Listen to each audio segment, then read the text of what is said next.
Welcome back to episode 21 What I Eat in a Day birthday edition. Today is 26 March আর আজ আমার little সিস্টারের জন্মদিন। তো আজ আমি কী খাচ্ছি সেটাই তোমাদের সাথে শেয়ার করছি।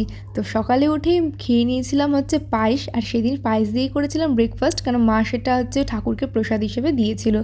তারপর বিকেলের জন্য মা বানাচ্ছিলো চিলি চিকেন, আর চিলি চিকেনটা আমার মায়ের হাতের খেতে খুব ভালো লাগে, তো আমি মাকে বললাম একটু দাও টেস্ট করি। রাত্রিবেলা যে কেক কাট করা হয়েছিল সেই কেকের একটু পিস বেঁচেছিল, সেটাই আমি স্নান করে উঠে খেয়ে নিলাম। আর এইখানে সব খাবার দেখতে পাচ্ছ সেটা বোনকে সাজিয়ে দেওয়া হয়েছিল। ছিল ভাত, মাছের মাথা দিয়ে ডাল, পমফ্লেট মাছ, চাটনি, অনেক কিছু। বাট আমি খেয়েছিলাম দুপুরবেলা হচ্ছে ভাত, চাল, একটু চিলি চিকেন আর হচ্ছে একটা মাছ। বিকেলবেলা করে নিল আবার কেক কাটিং, তো সেই কেক একটু খেয়ে নিলাম, অ্যান্ড তার সাথে ছিল কোল্ড ড্রিঙ্কস, সেটাও খেলাম।